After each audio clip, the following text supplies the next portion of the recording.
Welcome to LibraScope's first ever Nintendo review. Some of you may know that I've stayed pretty far away from Nintendo content on this channel for a lot of reasons, most of them related to how Nintendo has treated content creators it doesn't find valuable. There are plenty of Nintendo games I've wanted to explore on the channel, but I ultimately haven't because I can't trust that they won't abuse YouTube's systems. So this is a bit of a test run. I've decided to make my third ever month of on this channel a month of Super Nintendo classics. All 4 of the games we'll be looking at this month are Nintendo published classics for the Super Nintendo. Go figure. 2 of them are games I haven't played through before, and 2 of the others were, to some degree, staples of my childhood. So, why wait? Let's see how they fare. The first game up to bat is a launch title for the system, and a strong statement from Nintendo about the future of their console. This is a game that was designed to tell the world that the era of 16 bits starts when they say it starts. Super Mario World. I played Mario World a lot as a kid. Though I didn't get a Super Nintendo until around 1995 or so, I played an absolute ton of this game once I had my hands on it. Despite just entering elementary school, the Super Nintendo was the first system I'd ever bought myself. At least that's the way I remember it. I remember saving up money from Christmas and my birthday. My parents knew I wanted it, so they gave me the chance to get it for myself, while also probably giving them enough time to save up money so that they didn't have to spend that much all at once. I'm fairly certain Super Mario World came packed with the system, though I'm not 100% positive, because I know for sure that the console came with Killer Instinct. Regardless, I got Mario World on the same day that I got the system, and just couldn't stop playing it. I haven't played through Super Mario World from a fresh file more than maybe 5 times, but that doesn't mean that I haven't played the vast majority of the levels dozens of times, because I have. I still played the game an absolute ton, because I never owned more than maybe 6 Super Nintendo games. A lot of people believe World is the best 2D Mario game to this day, but is it really? Going back to it after not playing through it for around half a decade, can I say that Super Mario World is still a good game? Yeah, of course it's still a good game. There's no reason to hide that. It's not my favorite platformer from the time, nor do I believe it's the best. But for my money, I'd still say it's easily the most consistently solid Mario game from the 8-bit and 16-bit eras. Super Mario Bros. 3 is the closest contender to that crown, but it struggles a bit with really scatterbrained difficulty balancing, and doesn't really include the same level of secrets to find.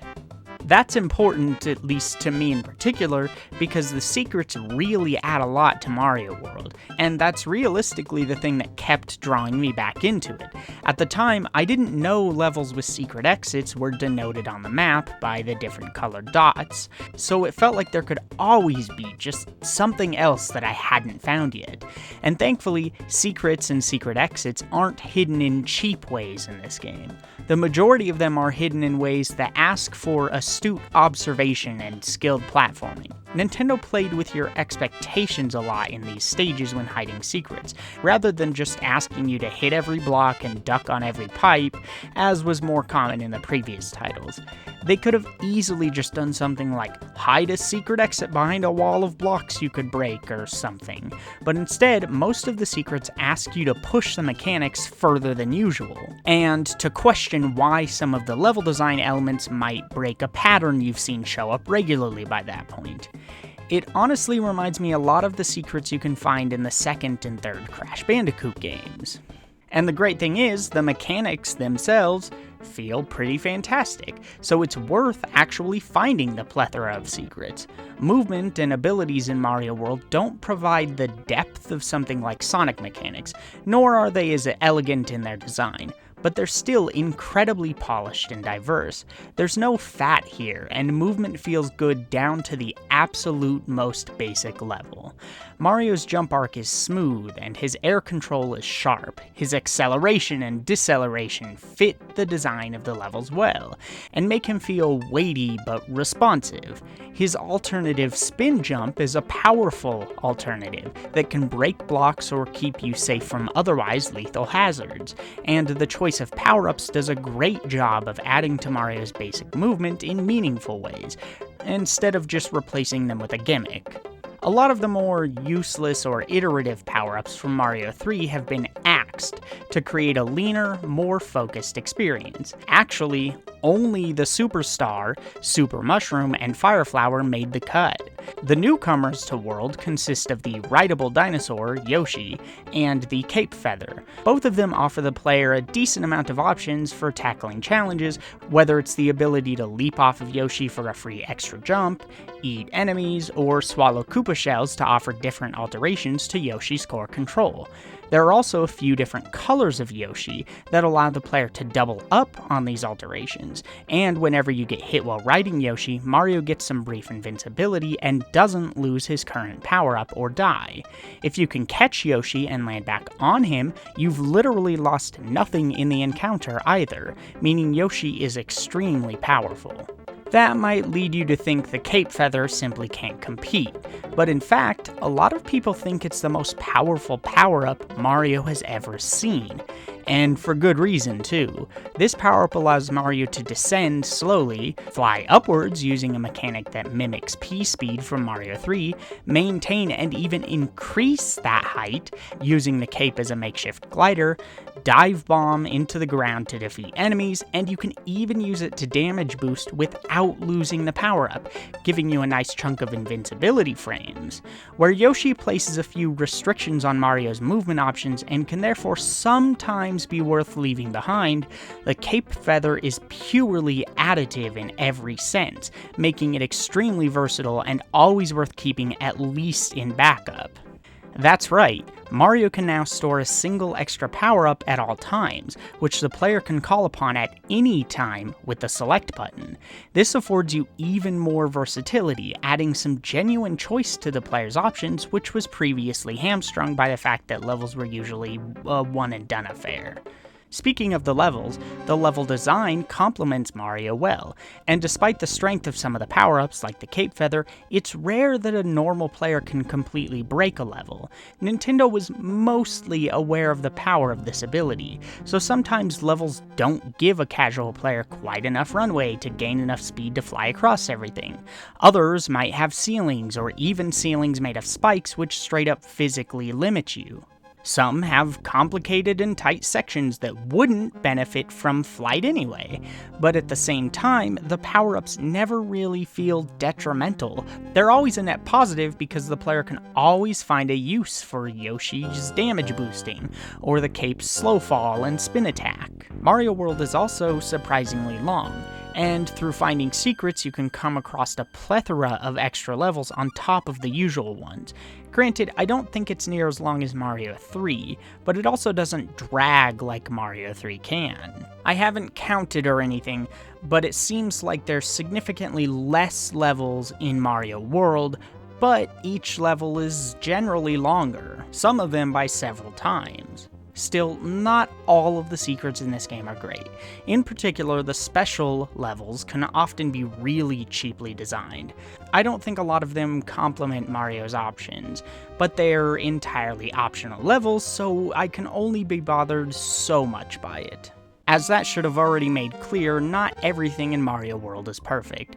While playing through it, I went back and played through the All-Stars version of Mario 1. While it feels significantly more stiff and clumsy most of the time, I do think the swimming in that version of Mario 1 feels more consistent. Mario likes to carry too much vertical momentum in World if you hit the jump button in quick succession while swimming. He can go from barely ascending at all to launching upward like a rocket before you know it, and it seems to change depending on how quickly you're hitting the button. Likewise, All-Stars Mario 1 makes you ascend a consistent amount each time you press the button, meaning it's much easier to judge where you'll end up even when mashing. The auto-scrollers in Mario World are also not exactly fantastic.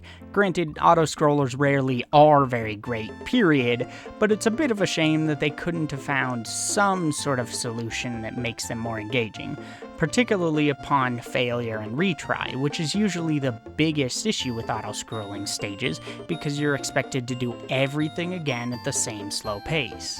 Mario World also looks and sounds good, but not fantastic.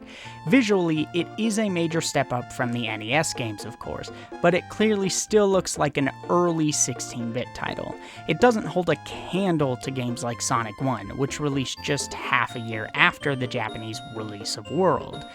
Colors in World are bright, but a lot of the themes are reused regularly. I don't know the exact numbers here either, but it genuinely feels like there are maybe only 5 or 6 themes total, with little variation in their reuse. Related, but a bit off topic, this Mario sprite in particular haunts my dreams, because I can't unsee the arrow on Mario's face when he dies. Not a criticism, just an observation. Anyway, what music is here is great, so it's a shame that the game uses about the same amount of music tracks and levels as they have themes for levels. There are effectively 2 versions of each track though, because a nice set of percussion is added whenever you're riding Yoshi, which often transforms the track pretty substantially. Still, I'd be lying if I said it didn't get a little repetitive. The songs are simple, they're not terribly varied, and again, there's not that many of them, at least in terms of tracks you're going to be hearing regularly. Overall, Super Mario World was a fantastic start to the life of the Super Nintendo. It offered everything myself and many others wanted at the time, and then some. Even today, it's so strong that if I didn't know any better, you could convince me it was a modern retro throwback.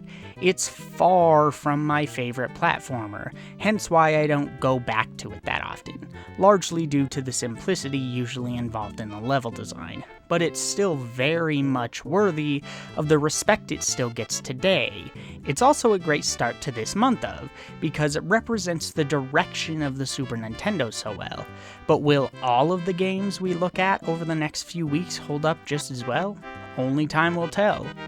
But what do you guys think? I'm sure most of you have played Super Mario World already, so how much did you enjoy it when you first played it? If you played it recently, do you feel it still holds up? What's your favorite addition to the series it added? And what's your biggest issue? What things would you want to see come back from it that haven't yet? Sound off in the comments below, and I'll see you next time.